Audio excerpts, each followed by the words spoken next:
Hello and assalamu alaikum. This is your English teacher and I hope you all are doing well. Welcome to my YouTube channel. तो चलिए आज का जो हमारा topic है time waste किए बगैर उसको स्टार्ट करते हैं।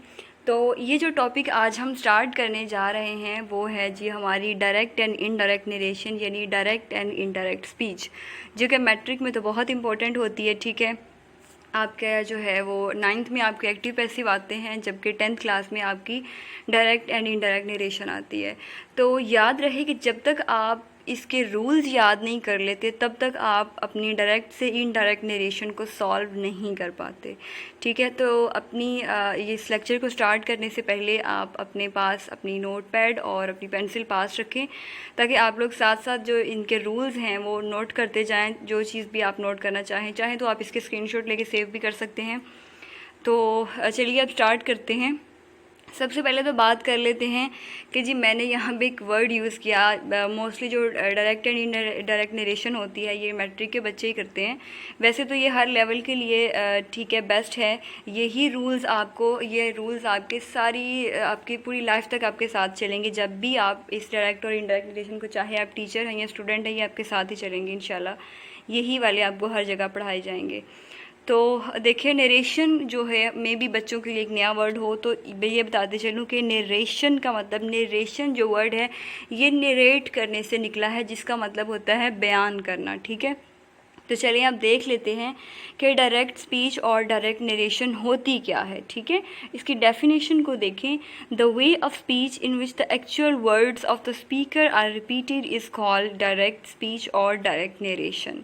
ठीक है, यानी बात करने वाले शख्स के अल्फाज को हू बहू जैसे बात हुई होती है उसी तरह से तीसरे शख्स के सामने बयान कर देने को रिवायती या लफ्ज़ी जो होती है बात, उसको हम क्या कहते हैं? डायरेक्ट स्पीच कहते हैं। ठीक है, यानी बात जिस तरह से हुई है सेम उन्हीं वर्ड्स को आगे जाके बता देना, उनको हम कहते हैं direct speech. I hope so यहाँ तक तो आपको डायरेक्ट स्पीच तो क्लियर हो गया होगा कि ये होती क्या है। अब बात कर लेते हैं इनडायरेक्ट नरेशन क्या होती है। ठीक है, डायरेक्ट का मतलब होता है जो आपकी बिल्कुल रिवायती बात होती है, रिवायत लफ्ज़ी होती है। ठीक है, जबकि इनडायरेक्ट जो होती है ये बिल वास्ता होती है। ठीक है, यानी रिवायती मानों में अगर हम इसको बात करें, ठीक है, तो इसकी डेफिनेशन को देखें। The way of speech in which only the substance of the speaker speech is given is called indirect speech और इनडायरेक्ट नरेशन। यानी बात करने वाले शख्स के अल्फाज को अपने लफ्ज़ों में इस तरह बयान किया जाए कि इसका मकसद पूरी तरह से अदा हो और मफ़हूम में फ़र्क ना आए। यानी बात उसी तरह से अदा हो लेकिन उसका मायने जो है ना, हमारे वर्ड्स तो चेंज हो सकते हैं लेकिन बात का मफ़हूम जो है, यानी जिस तरह से हुई है उसी तरह उसके मफ़हूम को, यानी उसका मायने बदले ना, वर्ड्स चाहे हमारे बदल जाएं, फ़र्क ना आए, तो उसे रवायती मानवी यानी इनडायरेक्ट स्पीच कहते हैं। ठीक है, आई होप सो यहाँ तक तो आपको क्लियर हो गया होगा। अब इसकी एक एग्ज़ाम्पल देख लेते हैं छोटी सी। देखिए, Rizwan said to me I am very glad to see you. अब देखिए, Rizwan said to me, Rizwan ने मुझे कहा, I am very glad to see you, मैं तुम्हें देख के बहुत खुश हूँ। ठीक है, अभी ये देखें, ये बात याद रखें कि हमारी जो डायरेक्ट स्पीच और डायरेक्ट नरेशन जो होती है ना, उनको हम कोटेशन मार्क्स के अंदर लिखते हैं। ये हमारी डायरेक्ट नरेशन की सबसे बड़ी पहचान होती है। ठीक है, तो अभी देखें, जब भी हम किसी की कोटेशन को लिखते हैं तो वो उनको हम जो होते हैं वो कोटेशन इनके अंदर लिखते हैं। ठीक है ना, कोटेशन मार्क्स के अंदर, क्योंकि वो उनकी डायरेक्ट स्पीच होती है, वो बिल्कुल हू बहू वही अल्फाज होते हैं जो हम वहाँ बता रहे होते हैं, उनमें कोई भी चेंजिंग हमने नहीं की होती। अब जैसे उसने कहा I am very glad to see you, तो ये डायरेक्ट नरेशन है। लेकिन जब हम इसको इनडायरेक्ट में लेके गए तो हमने कहा Rizwan told me that he was very happy to see me. ठीक है, अब देखें, बाद में फ़र्क आ गया ना, यानी सेंटेंसेस में हमारे वर्ड्स में फ़र्क आ गया, लेकिन बात तो हमारी हू बहू वही रही ना कि वो मुझे देख के खुश हुआ। आई होप से यहाँ तक क्लियर हो गया होगा। अब देख लेते हैं इसके जी पार्ट्स को। तो मुझे थोड़ा सा इसको जूम करना पड़ेगा क्योंकि आपको नज़र नहीं आएगा ऐसे। तो इसके सेंटेंस के पार्ट्स को डिस्कस कर लेते हैं, यानी जो हमारी डायरेक्ट नरेशन होती है ना, उसके पार्ट्स को देख लेते हैं। सबसे पहला पार्ट हमारा होता है जी रिपोर्टेड स्पीच क्या होती है, ठीक है।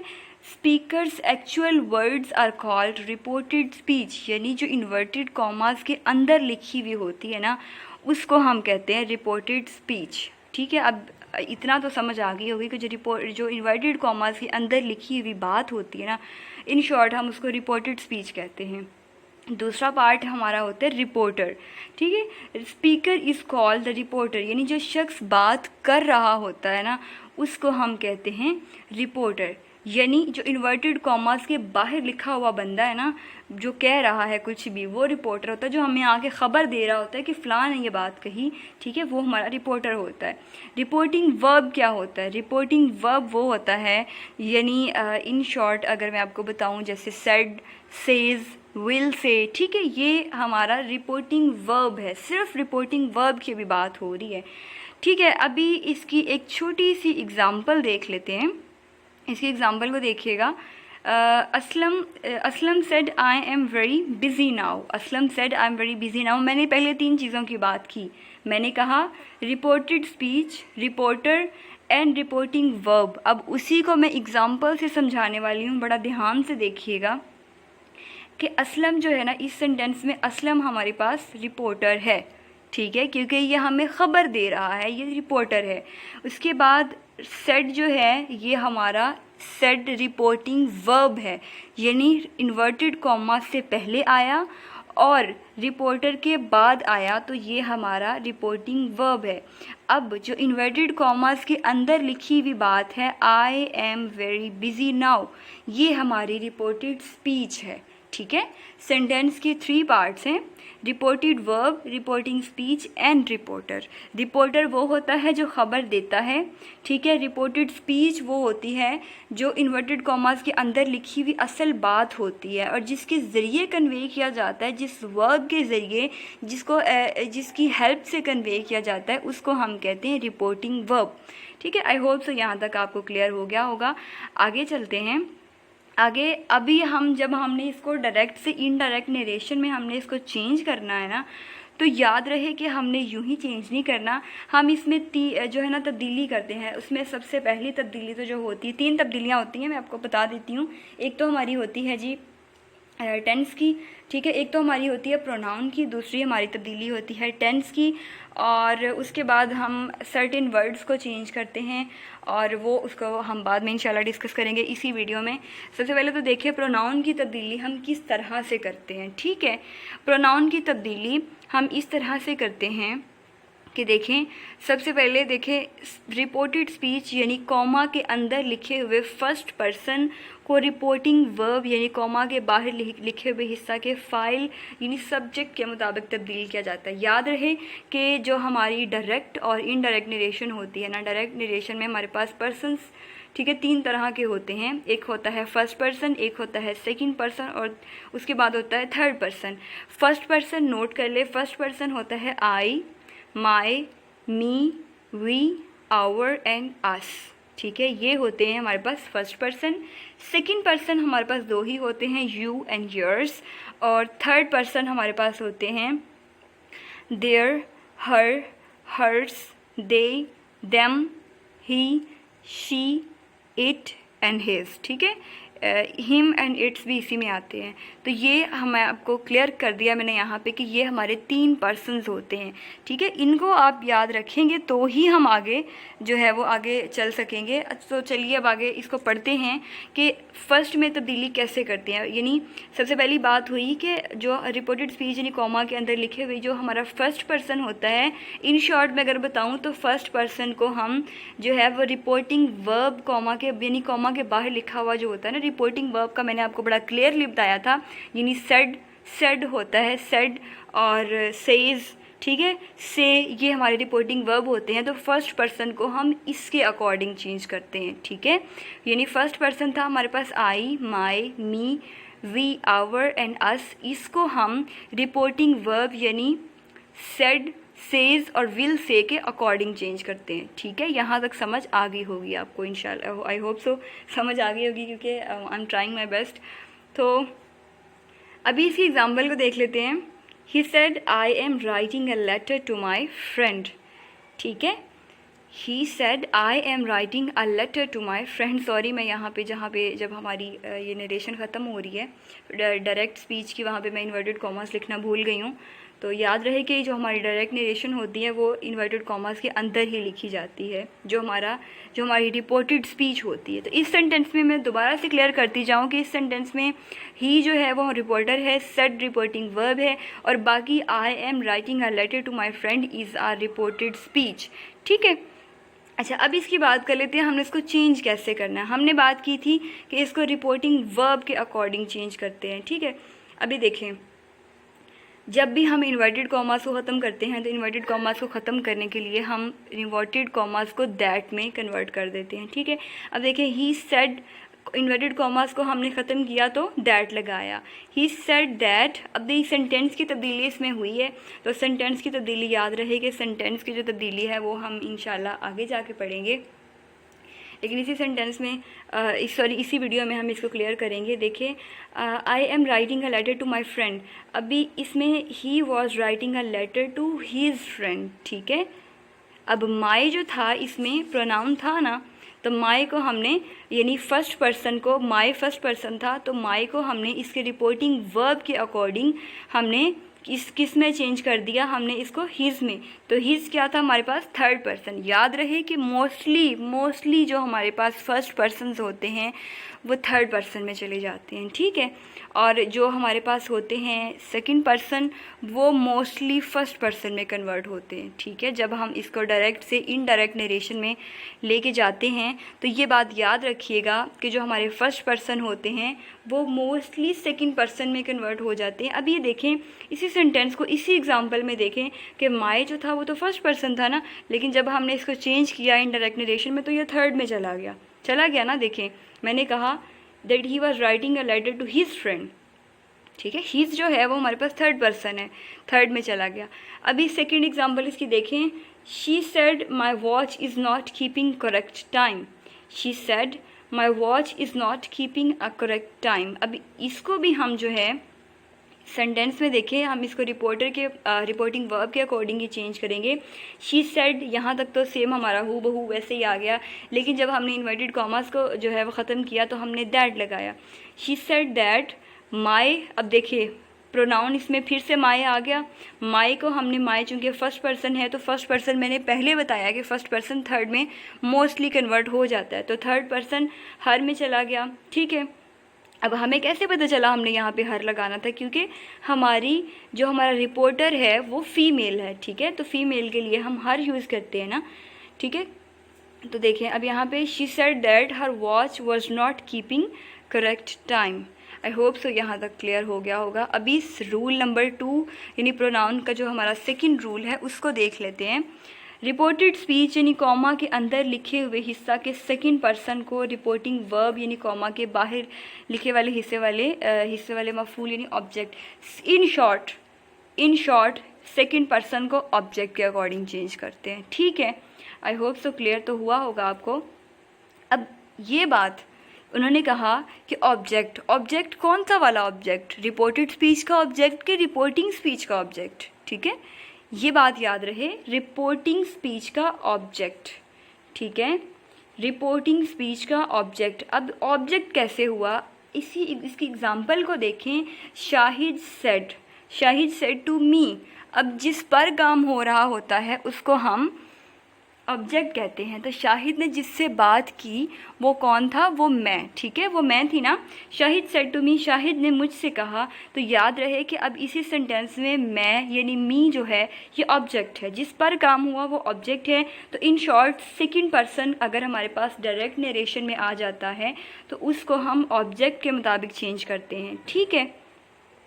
अभी इसी एग्जांपल को अब हम जब इनडायरेक्ट नरेशन में चेंज करेंगे तो देखें, शाहिद जब सेड होगा सेड टू मी, तो याद रहे कि सेड टू मी अगर सिर्फ सेड आएगा, जैसे पिछले एग्जांपल्स में हमने देखिए इसमें सेड टू मी तो नहीं ना आया, इसमें सिर्फ सेड आया तो हमने सेड को सेड ही रहने दिया। लेकिन जब सेड टू मी आ जाएगा तो ये said to me told me में कन्वर्ट हो जाएगा। ठीक है। शाहिद टोल्ड मी, याद रहे कि टोल्ड के बाद टू नहीं आता। ठीक है। Shahid told me, inverted commas को हमने एज यूजुअल दैट में कन्वर्ट कर लिया। That I was you, you फिर से प्रोनाउन था, तो याद रहे मैंने आपसे पहले कहा था जो हमारा सेकंड पर्सन होता है वो फर्स्ट में कन्वर्ट हो जाता है, तो यू जो है वो आई में कन्वर्ट हो गया। ठीक है, I was a good fellow. अभी इसकी सेकेंड एग्जाम्पल देख लेते हैं। I said to him your letter did not reach me. ठीक है, आई सेड टू हिम। ठीक है, अभी इसमें फिर से देख लेते हैं। हमने कहा था कि सेकंड पर्सन को हम ऑब्जेक्ट के अकॉर्डिंग चेंज करते हैं, तो इसमें सिर्फ अभी हमारी रिपोर्टेड स्पीच को निकाल के सिर्फ रिपोर्टिंग स्पीच को अगर हम देखें, आई सेड टू हिम, मैंने जिससे बात की वो मेरा ऑब्जेक्ट है ना, तो मैंने किसी से तो बात की, किससे बात की, हिम से। आई सेड टू हिम, अब हिम इसमें ऑब्जेक्ट है, तो हमें पता चल रहा है हिम जो है वो उसका जेंडर यहाँ पे पता चल रहा है कि हिम कौन है, ये जेंडर के हिसाब से मैस्कुलाइन है। ठीक है, I said to him your letter did not reach me. अब you is a second person, तो प्रोनाउन। ठीक है, इसको हमने यू को मैंने बताया था कि यू जो है मोस्टली फर्स्ट में चेंज होता है, लेकिन बाज़ों का थर्ड में भी चेंज हो जाता है। तो अभी जो है यू जो है इसके अकॉर्डिंग अगर हमने हिम को देखा, तो फिर हमने चूँकि इसको अपने रिपोर्टिंग स्पीच का जो ऑब्जेक्ट है, सेकंड पर्सन को रिपोर्टिंग स्पीच का जो ऑब्जेक्ट होता है उसके अकॉर्डिंग चेंज करते हैं। तो ऑब्जेक्ट के अकॉर्डिंग तो हमारे पास ये हिम है, तो हिम जो है, हिम के लिए हमेशा हम जो है हिज ही जो है अदर वर्ड यूज़ करते होते हैं। ठीक है, प्रोनाउन जो होता है हमारा। तो देखें, आई टोल्ड हिम दैट कैसे आया है, इन्वर्टेड कॉमास को ख़त्म करके, that his letter had not reached me. ठीक है, यहाँ तक तो आई होप सो क्लियर हो गया होगा। अब तीसरा इसका रूल देखें। तीसरे रूल में हम क्या चीज़ डिस्कस करते हैं, थर्ड पर्सन को। ठीक है, थर्ड पर्सन देखिए, थर्ड पर्सन हमारे पास होते क्या है, मैं आपको पहले बता चुकी हूँ, फिर से बता देती हूँ। Their, her, hers, they, them, he, she, it and his, ये हमारे पास होते हैं थर्ड पर्सन्स। ठीक है, थर्ड पर्सन्स को हम थर्ड पर्सन को हम तब्दील नहीं करते। ठीक है, दोबारा से बताती जाऊँ। फर्स्ट पर्सन जो हमारे पास होता है उसको हम सब्जेक्ट के अकॉर्डिंग चेंज करते हैं। सेकंड पर्सन यानी यू एंड योर्स को ऑब्जेक्ट के अकॉर्डिंग चेंज करते हैं, जबकि थर्ड पर्सन जो होता है हमारा उसको हम तब्दील नहीं करते। ठीक है, अभी एग्जांपल्स को आप देखेंगे तो आपको मज़ीद क्लियर हो जाएगा। देखिए, I said to her he is not a good boy. I said to her, मैंने उसे कहा, that he is not a good boy, मैंने उसे कहा कि वो अच्छा लड़का नहीं है। ठीक है, I said to her, I told में चेंज हो जाएगा, इन्वर्टेड कॉमास हमारे दैट में कन्वर्ट हो जाएंगे, ही जो था वो ही में ही रहा। ठीक है, थर्ड पर्सन हमारा ही था, रिपोर्टेड स्पीच में हमारा थर्ड पर्सन ही था, तो वो ही में ही रहा, चेंज नहीं हुआ। जैसा कि हमने अपने रूल में पढ़ा था कि थर्ड पर्सन जो है वो सेंटेंस में जब प्रोनाउन की तब्दीली होती है तो उसमें वो चेंज नहीं होता। ठीक है, तो ही में ही रहा, सिर्फ सेंटेंस की तब्दीली हुई। ठीक है, I told her that he was not a good boy. I hope so यहाँ तक आपको क्लियर हो गया होगा। अब बात कर लेते हैं जी हमारा टेंस की, कि हमारे टेंस में तब्दीली कैसे होती है। याद रखें कि अगर हमारा रिपोर्टिंग वर्ब यानी said, says and will say, अगर तो हमारा प्रेजेंट में होगा, ठीक है, यानी सेज होगा, या फ्यूचर में होगा। ठीक है, अगर तो हमारा रिपोर्टिंग वर्ब ज़माना हाल या मुस्तकबिल में होगा, तो हमारा रिपोर्टेड स्पीच जो है वो उसका टेंस तब्दील नहीं होगा। ठीक है, आगे हम पढ़ने वाले हैं कि कहाँ कहाँ तब्दीली होती है, लेकिन कहाँ अनचेंज रहता है। मैं सिर्फ आपको वो बता रही हूँ कि अगर हमारा रिपोर्टिंग वर्ब यानी डायरेक्ट स्पीच में अगर हमारा रिपोर्टिंग वर्ब जो है वो प्रेजेंट में है या फ्यूचर में है, तो हमारा टेंस चेंज नहीं होता। ठीक है, अभी देखें इसकी एग्ज़ाम्पल को, आगे जाने से पहले इसकी एग्ज़ाम्पल को देख लेते हैं। देखें, मैंने आपसे कहा कि अगर हमारा रिपोर्टिंग वर्ब यानी says, said and will say, ये हमारे रिपोर्टिंग वर्ब्स होते हैं। मैंने आपको बार बार आपको ये बात बता रही हूँ ताकि बिगनर्स जो होते हैं उनको नहीं पता होता कि हमारा रिपोर्टिंग वर्ब एक्चुअली होता क्या है, तो मैं ये चीज़ें बार बार बता रही हूँ ताकि आपको साथ साथ क्लियर हो, कोई कन्फ्यूजन ना रहे।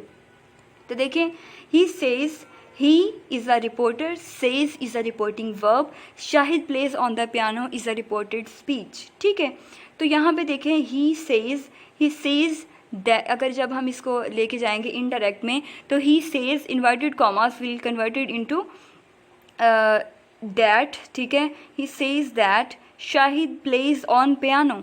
अब इन्वर्टेड कॉमर्स के अंदर लिखा हुआ जो हमारा टेंस था वो था प्रेजेंट इंडेफिनिट, ठीक है, प्रेजेंट इंडेफिनिट टेंस था। Shahid plays the piano on the piano, ठीक है। तो देखें अब Shahid plays on the piano ही रहेगा, ठीक है, इसको हमने चेंज नहीं किया, बिल्कुल एग्जैक्टली हमारा सेंटेंस वही रहा। अब समझ आ गई होगी आपको। सेकेंड एग्जाम्पल देख लेते हैं। He will say to me, वो मुझसे कहेगा यू प्लेड वेल, ठीक है। अभी देखिए इन्वर्टेड कॉमास के अंदर लिखा हुआ जो हमारा सेंटेंस है ये पास्ट में है, ठीक है, पास्ट टेंस है। तो अभी देखें he will tell to me, will से जो था टेल में कन्वर्ट हो जाएगा, इन्वर्टेड कॉमास दैट में कन्वर्ट हो जाएंगे, और आई प्लेड वेल वैसे का वैसे रहा, यानी हमारे सेंटेंस में तब्दीली नहीं हुई।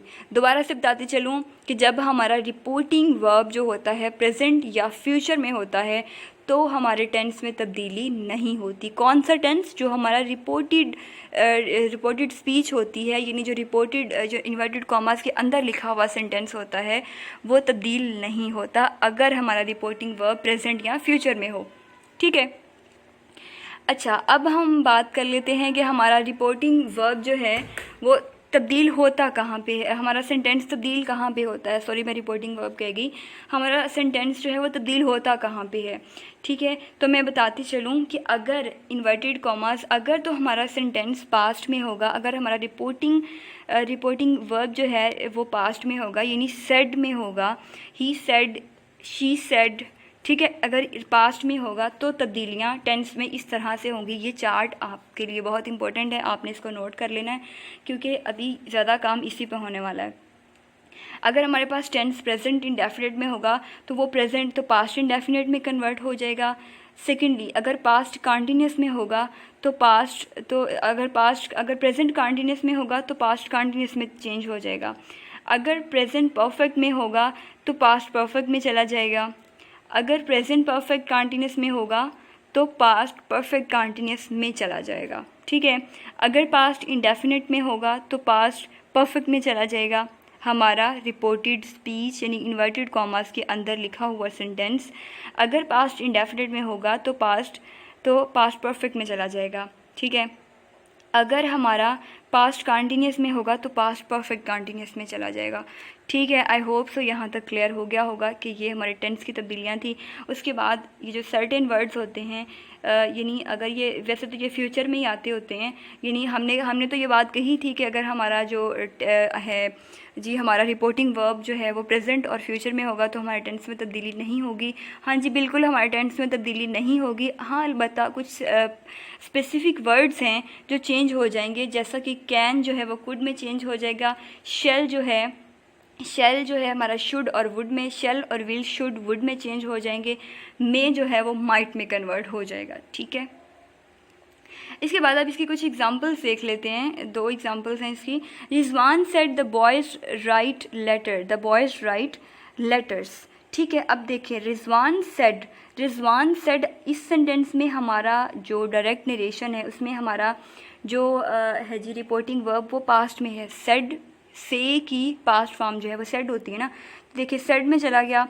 अभी इसमें बात की थी हमने टेंस चेंज करने की। द बॉयज़ राइट लेटर्स, ठीक है, लड़कों ने ख़त लिखा, ठीक है। तो अब ये जो था हमारा प्रेजेंट में टेंस है तो प्रेजेंट इंडेफिनिट में है तो ये पास्ट इंडेफिनिट में चला जाएगा, ठीक है। पास्ट इंडेफिनिट टेंस में याद रहे कि वर्ब की सेकंड फॉर्म यूज़ होती है।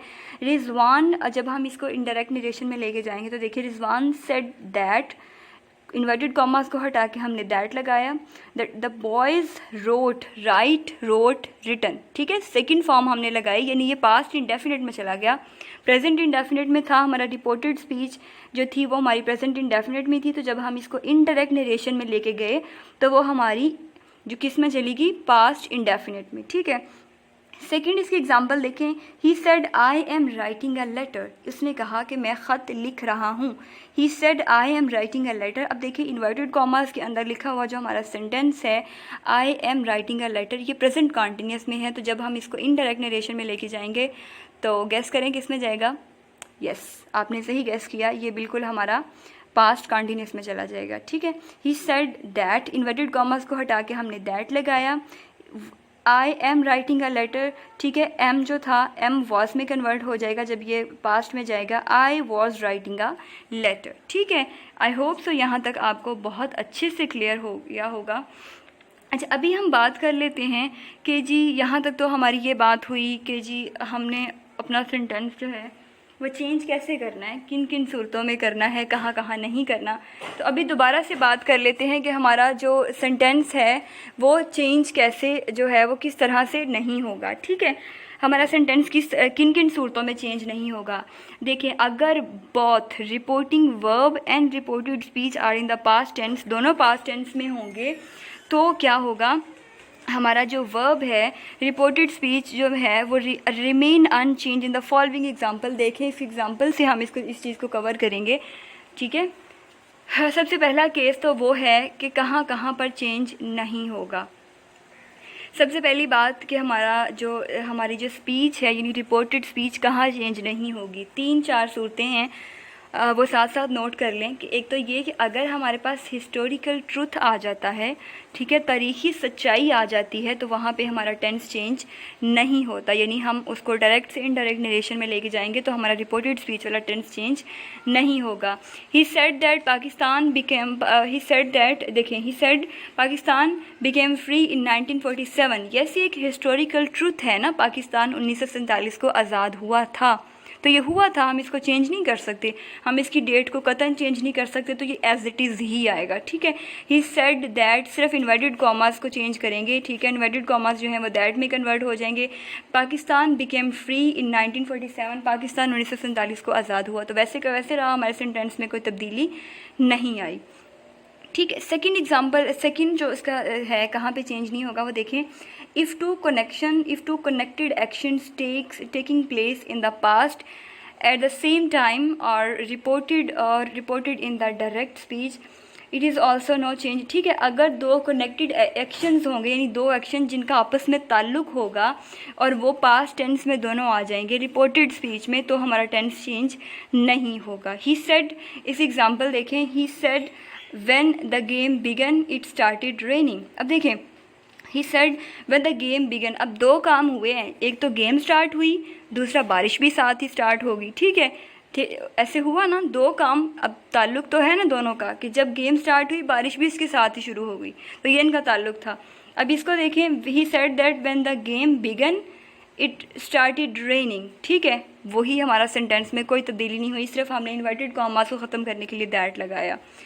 आई होप सो यहाँ तक क्लियर होगा। उसके बाद तीसरी जो सूरत है वो ये है, तीसरी सूरत ये होगी कि अगर हमारी रिपोर्टेड स्पीच यानी हमारी डायरेक्ट नरेशन में जो हमारी रिपोर्टेड स्पीच है, अगर उसमें कोई यूनिवर्सल ट्रुथ होगा तो उसमें हमारा टेंस चेंज नहीं होगा, क्योंकि हम यूनिवर्सल ट्रुथ को चेंज नहीं कर सकते, सो हमारा टेंस भी चेंज नहीं होता, ठीक है। फॉर एग्जांपल देख लेते हैं, इसको देखें, he said the earth moves around the sun. इसने कहा कि जो ज़मीन है वो सूरज के गिर्द घूमती है, तो घूमती है, ये ट्रुथ है ना, यूनिवर्सल ट्रुथ है, हम इसको चेंज नहीं कर सकते। हम इसको तो नहीं ना कह सकते कि ज़मीन जो है वो सूरज के गिर्द नहीं घूमती है, घूमना बंद कर देगी, या मे बी कल को किसी और जो सियारा है उसके गिर्द घूमना शुरू कर देगी, ऐसा नहीं क्या कर सकते हम, क्योंकि ये हमारे बस में भी नहीं है और ऐसा होता भी नहीं है, ठीक है। तो ये जो हकीकत है वो आलमगीर सच्चाई है, यानी पूरी दुनिया इसको मानती है, तो मानती है, ठीक है।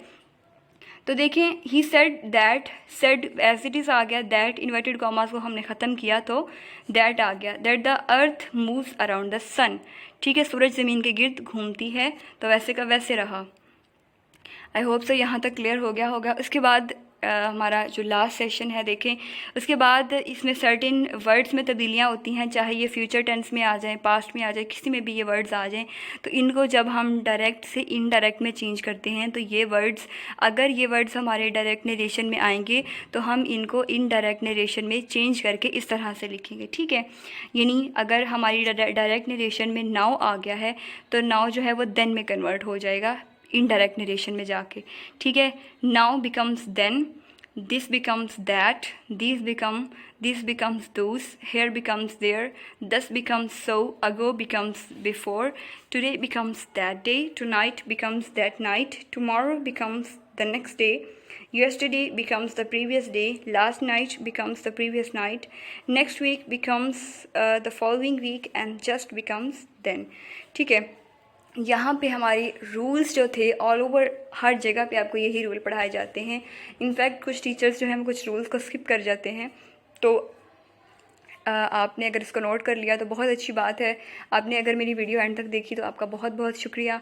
और लास्ट रिमाइंडर आपके लिए कि मेरी वीडियो जो है उनको लाइक करना और चैनल को सब्सक्राइब करना मत भूलें. बेल आइकन को प्रेस कर दे ताकि हम कनेक्टेड रहें और मिलते रहें दोबारा. ठीक है, thank you so much. Stay blessed. अल्लाह हाफिज़. मिलते हैं नेक्स्ट वीडियो में.